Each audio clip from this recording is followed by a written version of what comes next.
Hello, folks. Welcome to this edition of Reflections with the Rocker here. In the very early part of the 1990s, Randy Rose asked myself and several of us from the North Georgia Wrestling TV show to come out to a camp here in Georgia. And it was for the kids with muscular dystrophy camp, just for the kids, the staff, and then some family member stuff come out there stuff. So I didn't know what to expect. Like I said, I was still fairly new in the wrestling world, and the first time there, I got hooked on it. Hooked so much that out of the 20-year run, I've only missed one of the shows I had. It took place in 1996. And due to the Olympics in Atlanta, they moved the camp out toward Alabama. But they didn't give me a chance to say yay or nay, because I definitely would have said a yay. So that proves the point that never determine what someone may think. Ask them and then get the word yourself. So, but yeah, so I have a good 20-year run. I only missed that one show. That's how much I enjoyed this. You be having a bad day, a bad week, a bad month, but once you get there and you're in the atmosphere with those kids and their energy level just feeds you. It was an addiction, a good addiction. Yeah, we list a few names of the people that was there. Some of the ones were there from day one, like Lily Thomas, Conflict Blade, a very, very young Disco Inferno. Of course, my brother Steve Lawler, Danny Dees, Eric Paris, David Young, Chris and Jerry Nouns, Wolfgang and Buck Timms, Ray Lloyd Glacier, Ranger Ross, a very young Xavier Woods, Rob Adonis, Chip Day, Tiny, Jamie Holmes, Ragdoll Jester, Roscoe, and on. So there's just, everybody loved doing this show.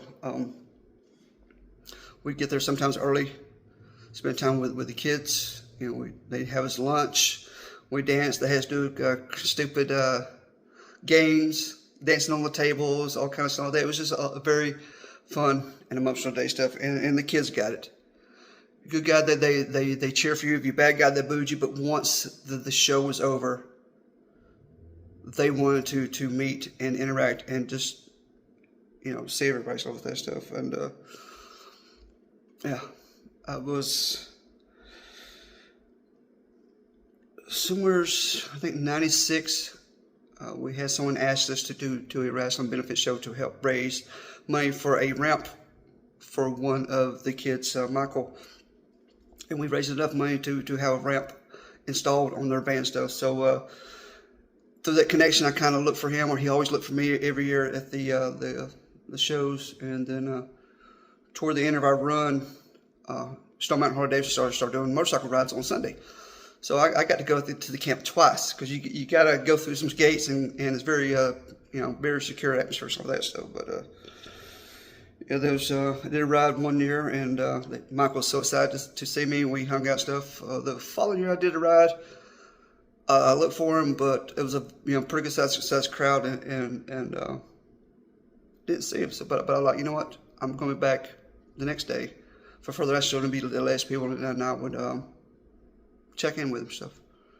So I got there and started asking around, and this really nice lady came to us, and she said, "I'm sorry, sir, Michael," and I'm like, "Please, you don't have to finish that sentence. Thank you."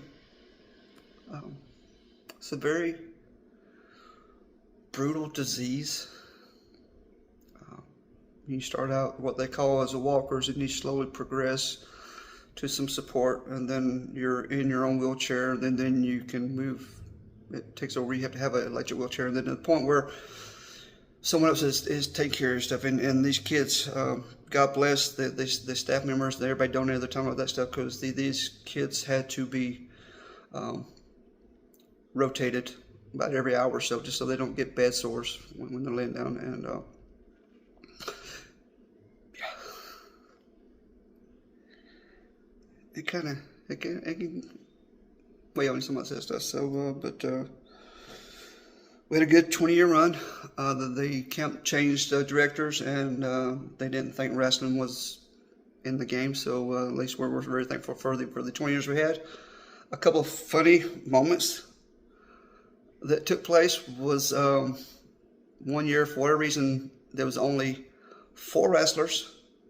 Lee Thomas and myself, pretty much doing the ring crew. Of course, Randy Rose, and then David Young, and we didn't have a referee, so we talked to one of the staff members to be referee stuff. So there was 2 singles, and then a tag match. And there was one time I was in my singles match, I hit the floor, got my eyes closed, and I hear this noise. You know what's getting really close? And I was wearing a mask. I was doing a Japanese kid. So when I opened my eyes, I saw foot pedals. The kid was trying to run over my head.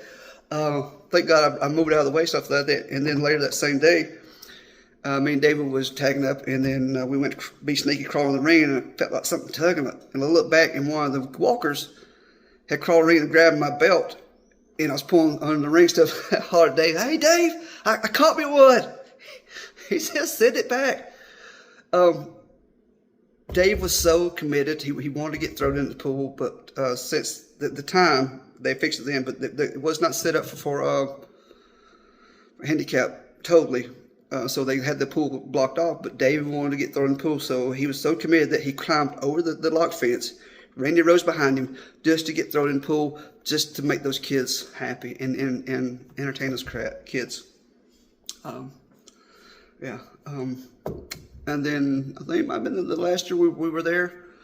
The Miss 180 Thames, who's been making my gear from my very first match, her and her business partner, Bodie, asked how many kids were there, and they made and donated around 150 masks for these kids to be part of the event. And all these kids run around with the mask, like that stuff, and very special moment. So this shows you how much people enjoyed this. And yeah.